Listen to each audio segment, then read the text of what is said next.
వీరశైవ లింగాయతులు కేవలము రాజకీయంగా ఉపయోగపడతా ఉన్నారు. కానీ వారు ఎక్కడ ప్రాతినిధ్యం లేకపోవడం వల్ల ఇబ్బందులకు గురవుతుందని చెప్పి ఈ సందర్భంగా తెలియజేస్తూ ఉన్నాం. ఆనాడు బసవేశ్వరుడు 12వ శతాబ్దంలో తీసుకున్నటువంటి కార్యక్రమాలు కాయకమే కైలాసం.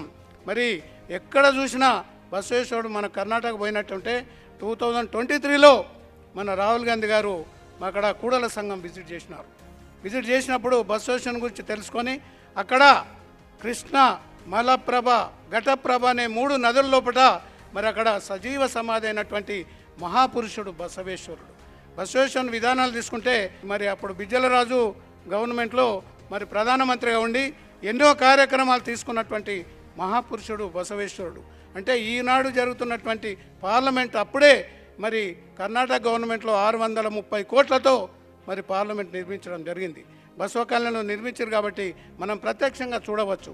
అట్లానే బసవేశ్వరుని గురించి ఏది తీసుకున్నా మరి ఆనాడు ఉన్నటువంటి కుల మత రహిత అన్ని కులాలకు మరి పార్లమెంట్ను ఒక వేదికగా చేర్చి తీసుకుపోయినటువంటి విధానాన్ని ఈ సందర్భంగా తెలియజేస్తున్నాం. Work is worship.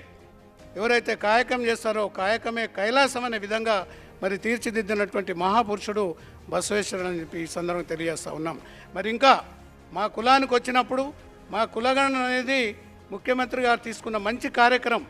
ఎక్కడ భారతదేశంలో లేని విధంగా ఈనాడు మన తెలంగాణ రాష్ట్రంలో ప్రతి కులంలో ఎంతమంది ఉన్నారు, మన క్యాస్ట్ ఎంతమంది ఉన్నారు అనేది మరి తేల్చి చెప్పినటువంటి మరి మన నాయకులు రాష్ట్ర ముఖ్యమంత్రి ఈ సందర్భంగా తెలియజేస్తూ ఉన్నాం.